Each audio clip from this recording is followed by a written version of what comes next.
Thank you for joining us on NTV Weekend Edition. As you know, NTV is on the road on its second day, even as Otongoria edition continues. Dan Mwangi, Zainab Ismail on the other side, ready to give us the latest from that county, and a lot of puns coming through on this bulletin. You've got to stay locked. But before we cross over to them, here are the highlights. DCI summons 4 members of parliament over ongoing investigation into a defamation case. And building and bringing in building materials at night, it shows you there's something wrong. We are aware also that the Energy Regulatory Commission has given a stop order. Why is he not following those orders? A group of Karen residents take the battle to Bungoma Senator Moses Wetangula over petrol station construction in their neighborhood. Locals and police team up to recover 44 livestock stolen by bandits in ongoing Baringo violence. Kutoka 2013, mto umeweza kuchafuka. The increasingly dirty and polluted 14 Falls and other stories in our ongoing coverage of Kiambu County in NTV on the road.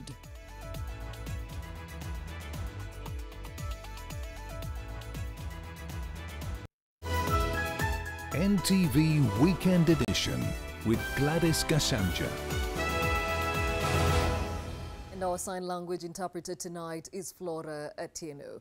Now, the Directorate of Criminal Investigations is after 4 members of a National Assembly who it wants to appear at the DCI headquarters on Monday. Now, DCI says the 4 MPs have adversely been mentioned in a case of defamation under investigation.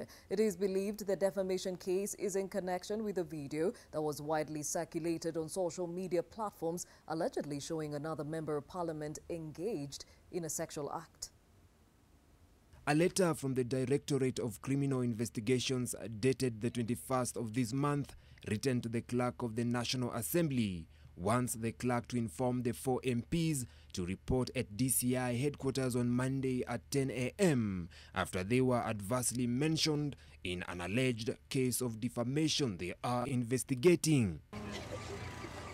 The legislators that are being sought by DCI are Elders Member of Parliament Eden Kainan, Fafi MP Abdi Hakim Mohamed, Isiolo Women Representative Rehema Jaldesa, and her Kirinyaga counterpart Wangoi Ngirishi. The 4 are said to have adversely been mentioned in connection with the ongoing investigation alluded to in the letter. However, DCI now will have the task of looking for the legislators outside the avenues offered by Parliament. This particular broadcast. An internal memo from Parliament shows the legal team advising the clerk to ask the DCI to directly contact the legislators it is after, as the investigations has nothing to do with parliamentary business. Vincent Odur, NTV. Elsewhere, a row is brewing between Bungoma Senator Moses Wetangula and residents of Karen area in Nairobi of an ongoing construction of a petrol station in the area. The residents have accused the senator of ignoring a directive that bars the construction of commercial buildings in the area. They now want works in the disputed area stopped. NTV's Silas Apollo has been following up that story and filed this report. It is this structure which is currently under construction in Karen area that is at the center of dispute. The site, which belongs to Bungoma Senator Moses Wetangula, has received opposition from a section of members of the Karen Langata District Association who say the property is illegal. We have written to the authorities concerned, from the City Council to NEMA, to National Construction Authority, to Energy Regulatory Commission, to National Environmental Complaints Committee. They've all gone there and they have told those people to stop. We've even written to the developer and asked him, please show us these documents you're talking about. Besides the lack of public participation, the residents also say that the construction of a petrol station poses serious security threats in the area and that it will deny them rights to a clean and safe environment. Before such a project is carried out, a petrol station no less, which is dangerous by its very nature, one must follow certain rules. Those rules include advertising in a newspaper, seeking public opinion before you get any approvals or before you break ground. This project has broken ground without any approvals insofar as we are concerned. Munyua says that their pleas to the senator have fallen on deaf ears. We are aware also that the Energy Regulatory Commission has given a stop order. Why is he not following those orders? When NTV visited the construction site today, we found foremen busy at work. We were instead referred to Wetangula for authorization. Contacted, Senator Wetangula said he had not violated any law and agreement and that he is willing and ready to provide all the documentation and prove his case. But one of the caretakers said that the ongoing construction had received the approvals of all the relevant government agencies. He also rejected claims that the petrol station would pose security threats to neighboring residents. Munyua, however, says that the said agreements were yet to be made public, which makes the construction more suspect. We are aware that those documents, the developer is trying to acquire those documents as we speak right now, but he's already started construction. As days turn into weeks and weeks into months, residents of the Leafy suburb of Karen say that it is their prayer that the zoning plans approved for the area will be respected by all and that a solution would be found. Silas Apollo, NTV. Security matters. There is tension in the larger Arabal region of Baringo South, even as a heavy police presence continues to be a feature in a bid to silence the guns that have caused death and loss of an unknown number of livestock the bandits have driven away in the last few days. Now, the latest reports show that of the 60 animals taken from Embosos and Kasiela villages, barely 24 hours after 5 people were killed in Kapinda Sum village, 44 have been recovered early Saturday through a joint effort by police and Morons. The wave of unrest in Baringo County has seen 1 man injured in the contested Kapedo area in a Friday raid. For locals, it's a matter of when, not if, bandits will raid and cause harm next. This group of Morans slaughters this animal as a Thanksgiving gift to the Almighty. A ceremony conducted in recognition of their efforts to bring back a huge number of livestock that a few hours earlier had been driven away by bandits whose bullets fortunately did not claim lives in Embosos and Kasiela villages. Tunaomba serikali mara moja watusaidie kushika hawa wahalifu na hawa wengine ambao wameingia katika eneo la Baringo South waondolewe mara moja. Despite this recovery, residents claim that a group of about 50 armed men was spotted walking towards their villages. A few days ago, bullets rent the air hours after an operation to search for armed bandits that had killed 5 in Kapinda Sum village and driven away an unknown number of livestock from the area. Residents want the National Police Service to deploy more officers in the area as bandits are claimed to have increased their raids in the area and successfully fought off Kenya Police reservists. They want similar action taken as was done in Kainuk on the border of Turkana and West Pokot counties, where several were injured in an early morning attack earlier in the week. Baringo South MP Charles Kamuren, who has met members of the Ilchamos and Tugen communities earlier in the day, has warned against retaliatory attacks, which he notes may fuel the flames of more violence, creating a never-ending cycle. The Ilchamos community had recently returned to their home in Mukutani after staying 18 months in Eldume IDP camp, but the recent attack has caused fear among residents. Kilio chetu sasa, tulituliza watu wetu, wasirevenge. Tungoje serikali, walinde watu wetu, waturudishie ng'ombe. In the contested region of Kapedo, emergency services have reached the area, even as tension continues to build over the latest attack on Kapedo Bridge. Bandits shot at a young man who is receiving treatment at the Kapedo dispensary. Leila Mohammed, NTV.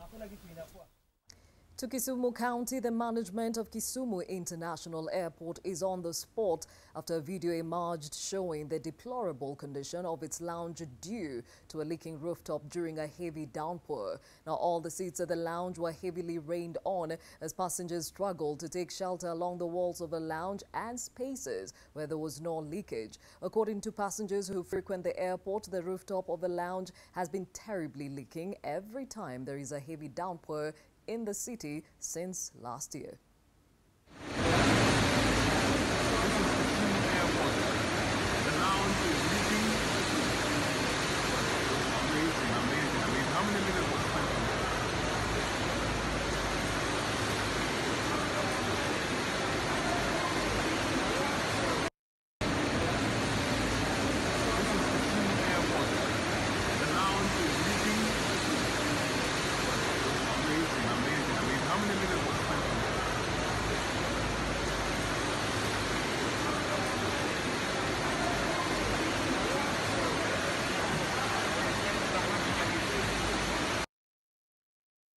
Just a point of note, that clip was an amateur video footage taken by a keen Kenyan and posted to social media. Elsewhere, family in Kanyerere village in Kabete wants answers over the death of their 23-year-old kin, allegedly died at the hands of police officers. Martin Ndegwa-Mora, who was booked at the Kanyerere police post last evening, had allegedly been arrested for stealing beer from one of the local pubs. NTV's Helen Wanjohi with the details.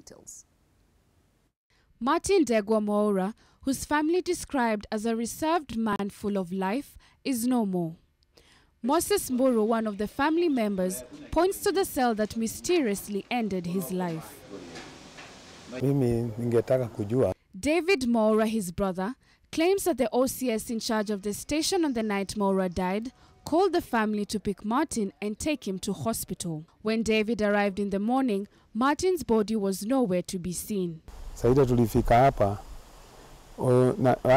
polisi wa hiyo station wakaenda wakafungua mlango. Kufungua mlango sijui ni nini walikuta huko ndani. Akaita mwenzake akakuja mbio. Kuangalia wakakimbia na huko kwa zile manyumba zao wakapotea. Ofisa mmoja akatumwa akakuja kwa hiyo nyumba iko hapo katikati. Akifika hapo akaifungua. Mimi nilikuwa tu hapo karibu na mlango. Alafu saa hiyo alifungua akaita huyo mwingine. Huyo mwingine saa ile alimuita wakaangalia, alafu bidara warudi ndani ya pale tulikuwa, akarudi upande ya juu tena. Sasa saa ile tulifika hapo sasa ile nisikia nikiwa hapo nimesimama kwa gari, ameulizwa kwa nini mmefanya hivyo? The OCPD Joseph Onganya, who arrived in the morning, claims that Martin hung himself inside the cell with his t-shirt, a story the family rejects. Kwa nini mwili ilitolewa kama hatujaonyeshwa mahali alikuwa amejinyongea? Juu huko kwa cell tumekuta tu ni t-shirt yake imehangiwa hapa, imefungiwa. Tutajuaje? Tutaamini kweli ni kujinyonga, alijinyonga? Joseph Onganya insists the claims made by the family about Martin's death being a murder inside the cell are false. Si ukweli. Mshukiwa hakupigwa. Mshukiwa akiwa kwa cell alijinyonga. Na kila kitu ninajua uchunguzi zaidi kupitia kwa madaktari kwa kutoa ukweli na itajulikana. Joseph has urged the family to be patient as they wait for the post-mortem examination results. Hakuna kitu serikali wanaficha. Hakuna mtu wako juu ya sheria. Wacha sheria ichukue mkondo wake, wacha postmortem ifanywe, wacha process yenye inahitajika ifanyike na tufikie mwisho. Helen Wanjohi, NTV. Staying with security enforcers, 22 police constables and 5 corporals from Shaurimoyo police station have been deployed to various stations across the country following last week's shooting of a water vendor that led to the amputation of his hand and eventual death at the Kenyatta National Hospital. Shaurimoyo residents say they want to see officers implicated in the shooting face justice. A week ago, it was a normal day for David and his 6 friends seated where they usually meet to play a game of cards near a betting shop when the worst happened. He was shot and seriously injured by police officers. The incident landed him in hospital where he eventually died, sparking protests by Shaurimoyo residents. The police top brass heard them and Shaurimoyo police station has been overhauled. I'm glad that the government has taken action very quickly to remove those officers from Shaurimoyo police station. And I'm grateful that the government has taken a swift action in response to the criticism of these officers and the outcry of Wananchi from Shaurimoyo. And I have raised this issue in the past, which led to the removal of the OCS and the deputy OCS. But what I want is these officers not to be just removed from Shaurimoyo and transferred to another police station, but to be arrested and to be charged with murder. That is what they had committed. And I'm also appealing to the government to release these 2 innocent youngsters so that they can go back to their schools. David Mutunga was shot in the hand. 4 of his friends did not wait for the police officers who accosted Mutunga. They ran away before the police officers got to Mutunga. 2 who remained, where one of them was arrested, was a high school student. The officers claimed that they shot Mutunga as he made an attempt to snatch a police gun. Witnesses protested Mutunga's innocence and accused the police of lying. The young man was rushed to Kenyatta National Hospital where his hand was cut off. He died 3 days later. Walikuwa wanacheza karata hapa, ilikuwa siku ya Tuesday, ilikuwa ni saa 1:30. Mali walikuwa wanacheza karata ni hapa. Yeah. Sasa siku hiyo ndio nilisikia kuna kitu kimetendeka. Mimi nikakuja nikapata ni brother yangu na walikuwa wanacheza karata na akastuliwa na badala sasa ule polisi kwa kupiga juu akampiga ya mkono. Residents accused the police of engaging in a cover-up. It would appear the police top brass decided to take action and deal with the issues raised by the residents. However, there is the pending issue of justice. Residents say they will pursue justice relentlessly. Joy Karaoke, NTV. The family of the late Beryl Ouma, who was allegedly murdered by her husband Laiko Osuri in Kahawa Sukari Estate, is accusing the husband's family of frustrating their quest for justice. This follows the postponement of a post-mortem examination, which was to be conducted on Beryl Ouma's body today at Chiromo Mortuary. Beryl's family claims that they were ready with a private pathologist and a government pathologist, but they received a call from the investigation officer from Kahawa Sukari Police Station, who informed them that the husband's side needed to be present but had said they were not ready with their pathologist. Beryl's family now claims that this could be a tactic to delay the investigation, as it is almost a week since their daughter was killed. The post-mortem has been pushed to Monday.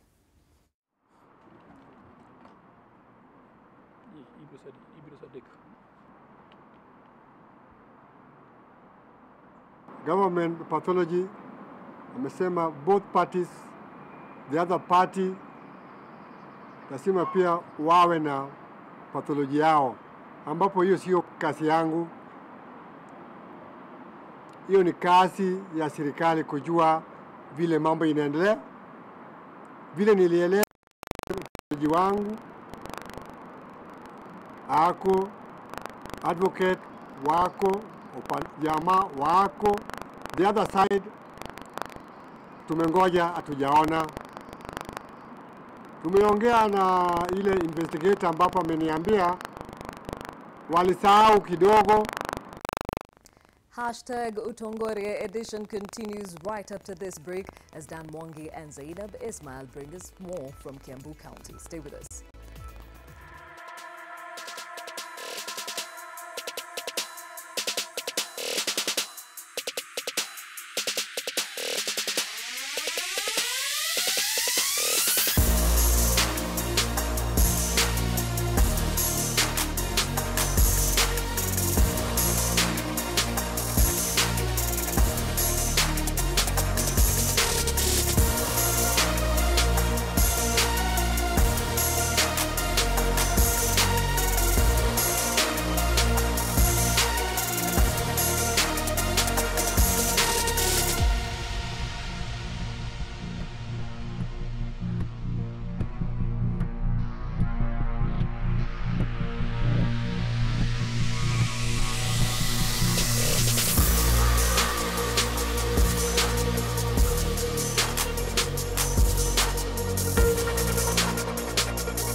wanyu andũ a Kiambu. Mũtwĩre atĩa njĩtagwo Mwangi wa Njoroge.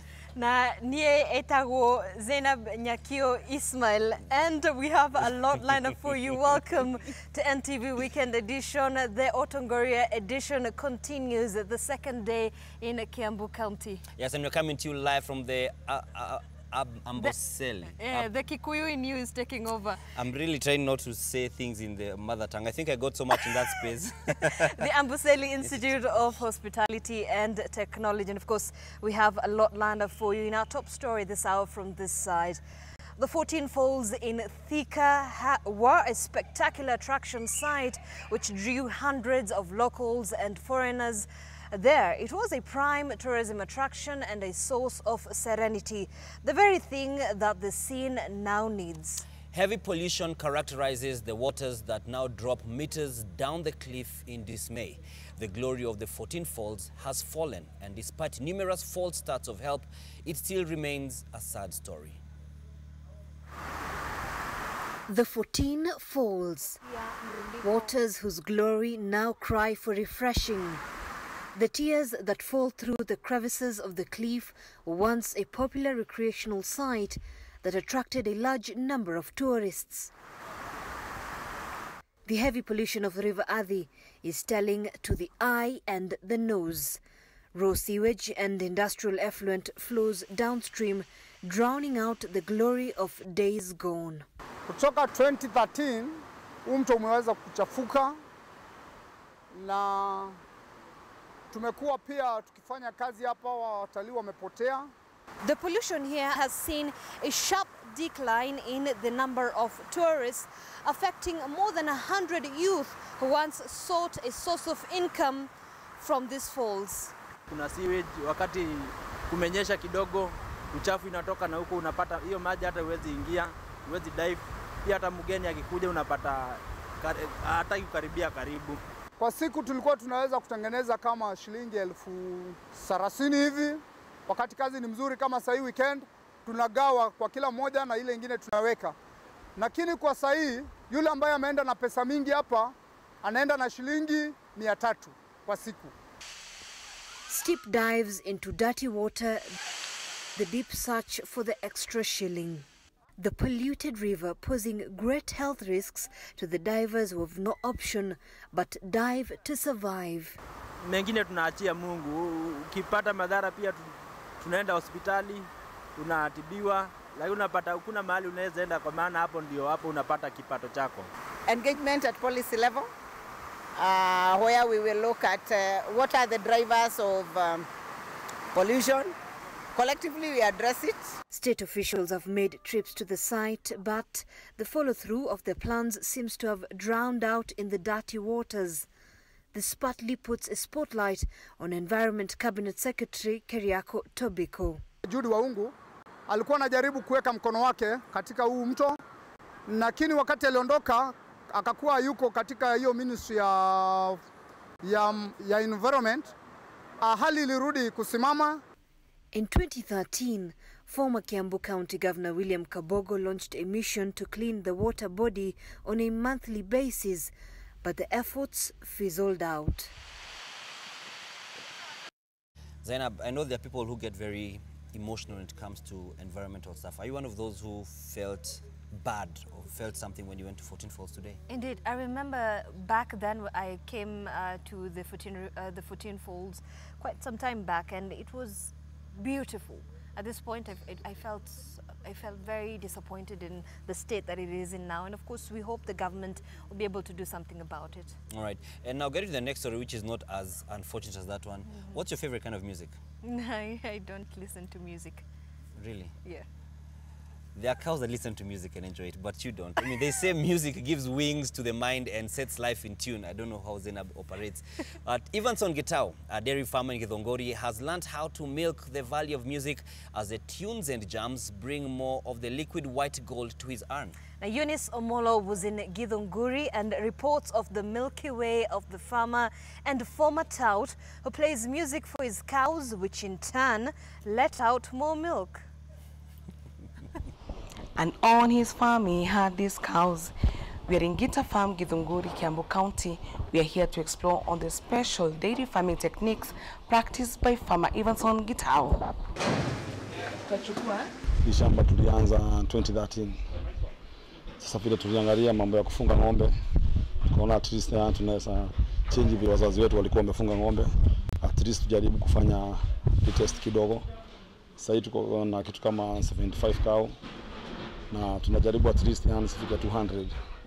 Hii farm tuko na vijana kadhaa tunafanya kazi nao. Tuko na vijana 6 pamoja na my wife na my mom.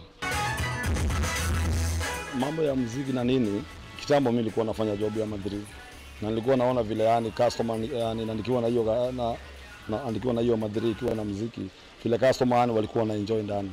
Sasa vile nilirudi nyumbani mambo ya farming, nikafikiria mambo ya muziki kwa ng'ombe. Na ikanisaidia sana. Juu first time kama stima na zimepotea. Hawa ng'ombe wanakataa kwenda kukamuliwa maziwa. Lakini tukiwa na muziki na nini, ng'ombe hakuna ng'ombe wanapiga makelele.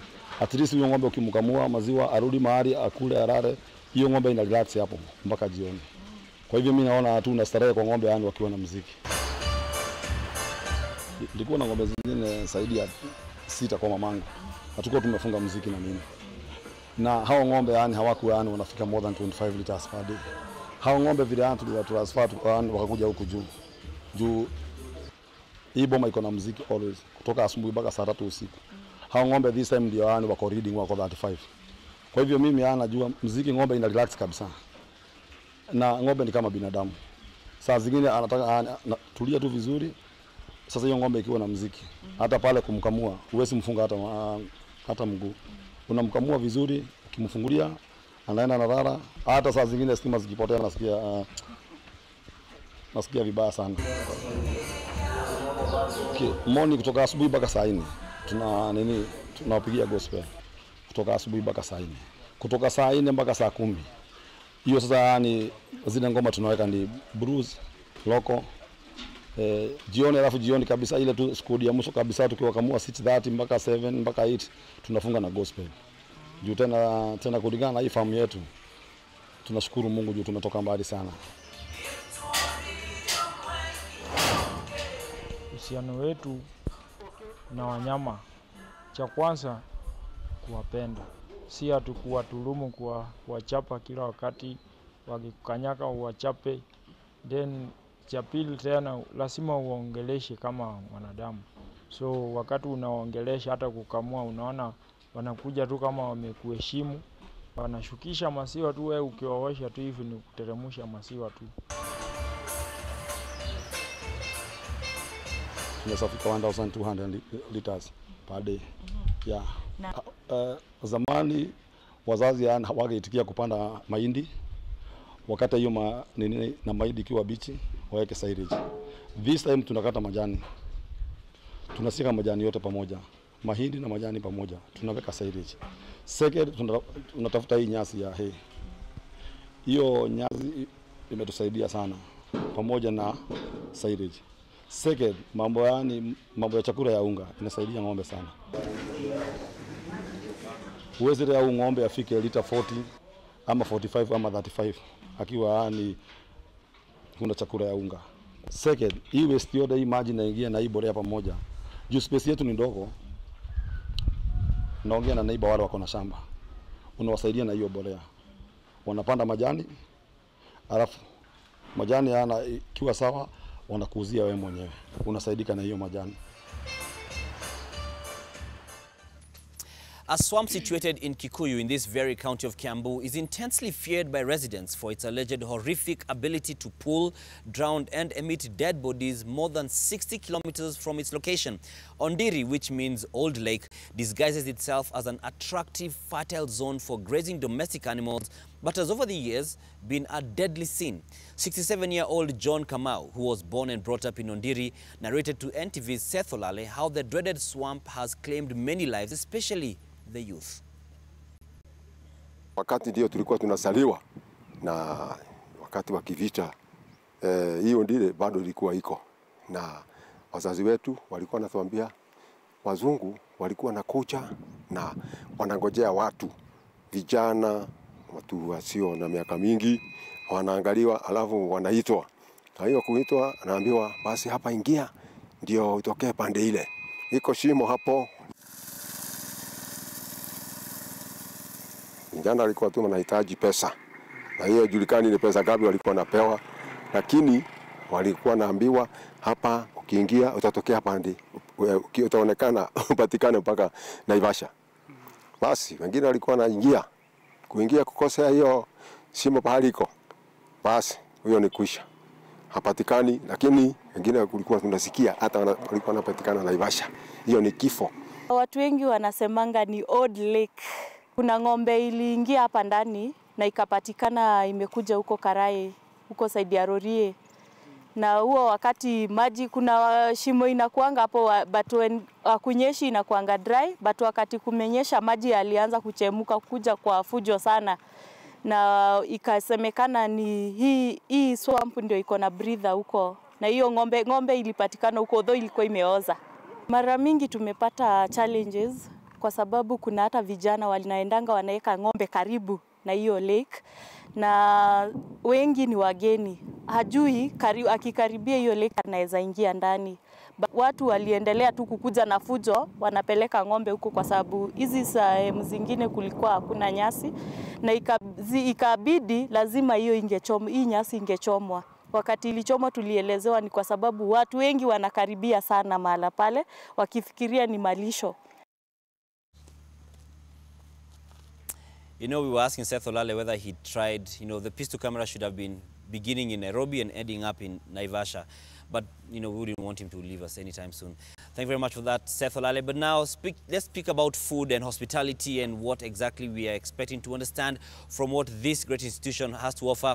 So I hand you over to Zainab Ismail, who's on the other side of this location, with some of the leadership, with the two directors, the co-directors of this facility, to give us a better idea of what exactly they do and a conversation in regards to the hospitality industry and more. Zainab.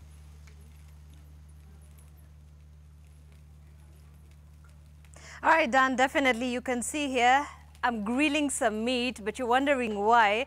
Well, this is what happens every day here at the Amboseli Institute of Hospitality and Technology. And I'm joined by the directors, that is Jennifer Kago, who is the founder of this particular establishment, and Helen Kibe, the Director of Operations and Academic Affairs, just to give us a glimpse of this particular institution that was established 23 years ago. Thank you so much for joining us on set.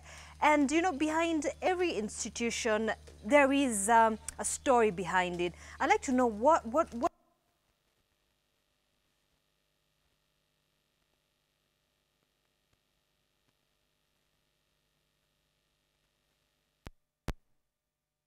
Kago Kome. I am the founding director of Amboseli Institute. We are glad to host NTV this evening. And our institution was started 23 years ago. And the reasoning behind starting this institution is because we wanted to train the best of the best as far as hospitality, tourism, IT, and fashion design is concerned. All right. Over the years, we have trained almost 10,000 plus students who are out there in the industry, and they are doing very well. Thank you. That's fantastic, Jennifer, who's the founder. Helen, you'd like to add something on that? Yes, my name is Helen. I am the Director, Operations and Academic Affairs. And our flagship department is a hospitality department where we train, we have a few courses that we do in that department, mostly food production, management, service, and front office. And we have other departments like the tourism department where we teach field guides, people who guide the tourists, and people who do wildlife management. And we have a very new department, which is fashion and design. All right. We thought it will gel well with our hospitality courses. Right. Yes. Look, there have been concerns of fake degrees being offered by some of the tertiary institutions across the country. How do you ensure that the courses that you offer and the certificate that you give to the graduates in this institution are legitimate? Jennifer?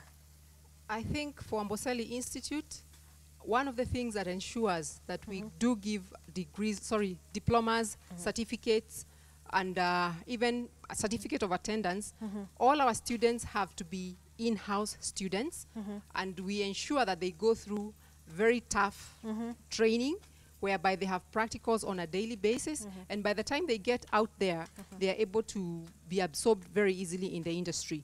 We always make sure that we have graduates who have certification, either from class 8, 4th form, or even those ones who are already working. All right. Yes. And you've pricked a very interesting point. You know that we have a very serious challenge when it comes to unemployment in this country.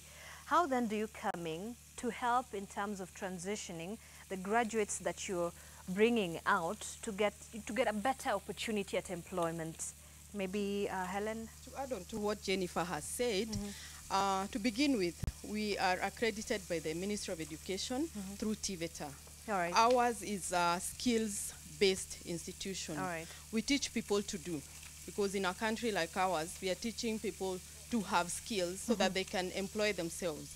So other than just getting employed by the hotels or other hospitality-based and tourism-based institutions, we train our students to also go out there and get self-employed, so that they don't just go and sit at home and say, we are waiting to get a job. You can start your own place where you do your own cakes or you do your own food and you sell out there. So that's how we look at making sure that our students are employed. And also we have a back-to-back kind of and very good relationships with the industry that we've had for all the time that we've been here. Some of them we've had relationships with them for more than 20 years, 15 years. And these are the people that absorb our students. And how would you gauge the success rate of the graduates that you bring out? I would say that probably 75% of our graduates are absorbed in the industry, and not just in the country, but even outside in Dubai, in the East African region. You find our students all over. Yes. Jennifer, maybe do you feel like there's a change or there's a shift in the trend when it comes to the hospitality industry in the country, and what more can be done?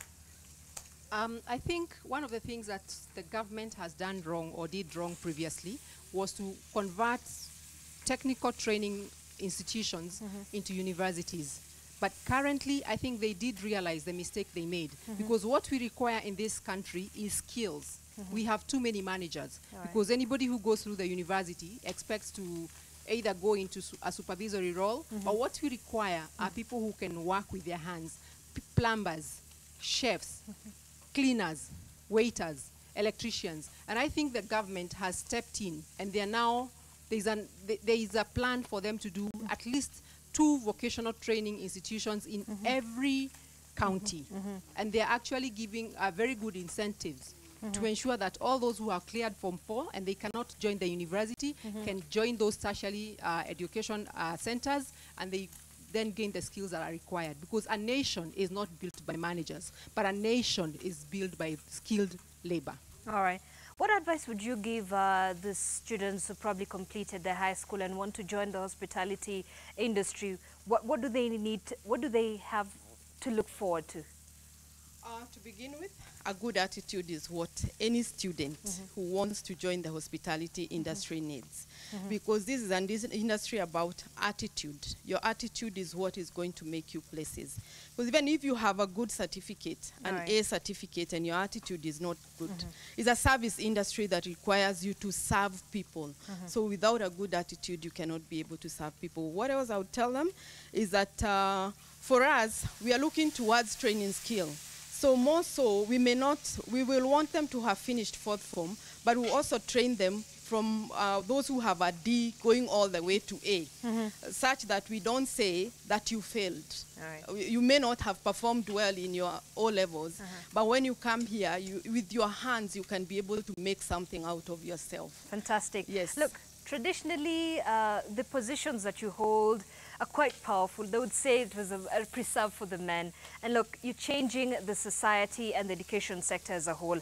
I'd just like to know briefly, and I'll probably start with you, Jennifer, how is it being a woman in a leadership position as this? I think first and foremost, I enjoy doing what I do. I'm passionate about it. So that every morning I wake up, I'm driven by the fact that I'm making a change, especially in the lives of the young people. Number two, I have a very supportive spouse, Michael. He supports me really well, and he supports the institution. Number three, I have a family that supports me. I have a director who I would never want to change, because every time we have synergy. She's strong in certain areas and I'm strong in certain areas. And hence, every day in Amboseli is an adventure. And the students, if you want to live for long, you want to stay young, work with young people. Fantastic. Yes. And Jennifer, very briefly. Sorry, Helen. I wouldn't say that I think of myself as a woman, or it doesn't actually occur to me that I'm a woman doing ABCD. I'm driven by passion. For me, Amboseli and Helen are synonymous. You cannot separate the two. And so it's the passion to do what we do. It's the legacy that we are going to leave behind, knowing that you have trained people that are going to serve. It gives you that energy at the end of the day, and also imparting that skill and knowledge in young people, and then they go out and work there. When you meet with them doing what they do, it actually energizes you and makes you want to do more. So being a woman, really, I've not thought about it, whether it's a woman or a man. But you actually enjoy it. I enjoy what I do. Fantastic. I love it. Fantastic. Well, thank you so much, Helen Kibe, the Director, Operations and Academic Affairs, and Jennifer Kago, the founder of this great institution, the Amboseli Institute of Hospitality and Technology. And we'll be bringing you the live broadcast here since yesterday, and we'll be doing it as well as tomorrow. You want to stay tuned for all that we have lined up for you, and you can see all that they have to offer from the hospitality, and of course everything, including the Faculty of Fashion on the other side, and tourism as well. Well, I'm going to take a very short break here on NTV Weekend Edition. When we come back, we bring you a lot more. Stay tuned.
edition. My name is Dan Mwangi. Now let's get back into some business.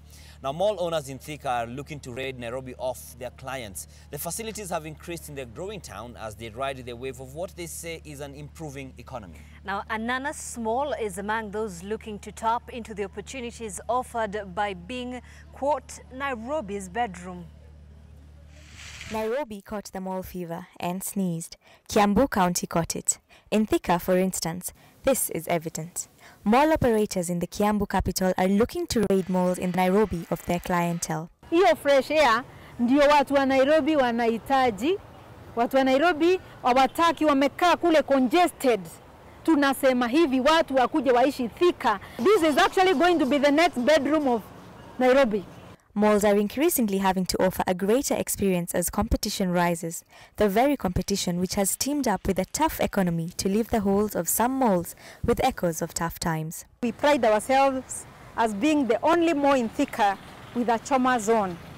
If you have children and you want good entertainment for them, then you come to Ananas Mall because we have a busy fun zone. The economy has been dealing a blow on many firms, but hope stays alive. For the last 1 year, I can confirm, and I believe I'm talking on behalf of many malls, that things are now looking up. Security remains a key consideration in such facilities. With a heavy CCTV, one, with closeness to the police and all other organs of security of the government around, and with the collaboration that we have with the OCS and the OCPD in this area. At Ananas in 2018, the mall's footfall and occupancy grew by 25% compared to 2017, according to management, which also says that it is currently at 70% occupancy, with about 30,000 people visiting the facility weekly. Now, the Nation Sacco has posted a positive growth for the financial year ending 2018, proving its resilience in a year that saw shrinking disposable incomes due to the slow economic growth. The society saw its operating income grow by a tenth to 212 million shillings, boosted by interest income, which grew by 8 million shillings from 180 million shillings in 2017 to 188 million shillings last year. As a result, the members of the SACCO will earn a dividend on a share capital of 20 shillings per share and a rebate of 9% on their deposits. The SACCO saw an increase in mobile banking, with mobile phone transactions growing by 30% to hold a value of 525 million shillings. They are holding in the SACCO. Right now, most of us are at 36,500 each. And remember, the SACCO has opened the leeway for you to invest up to 1 million shillings. So if you had invested 1 million shillings in the SACCO last year, as shareholding, you would now be running all the way to the bank, as they say, to the FOSA now, not to the bank, because we have our own bank called FOSA. You would be running all the way to the FOSA with the 200,000 shillings. We must ensure we have people of high integrity, people who are credible, and you are the guys who will watch over these people.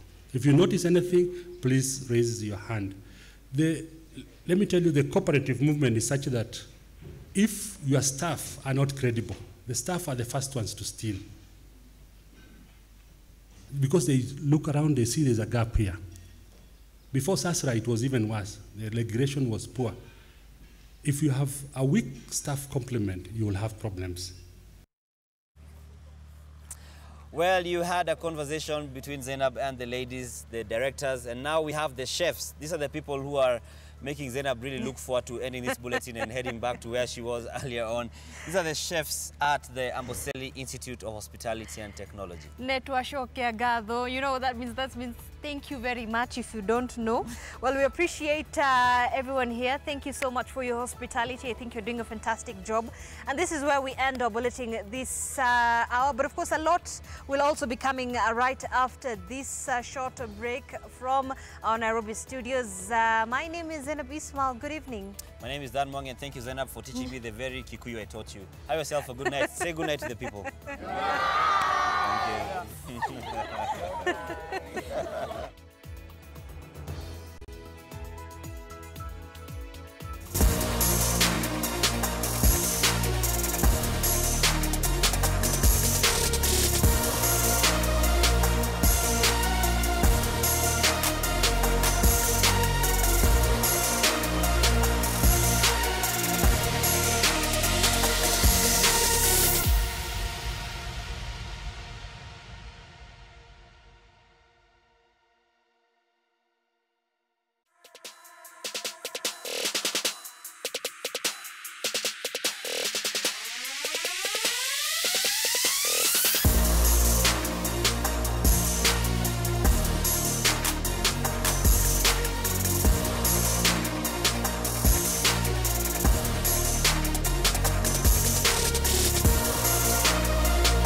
hotelier by profession, Miriam Nabakwe has purpose to help people invest in their wellness by providing a platform that brings traditional foods to your doorstep.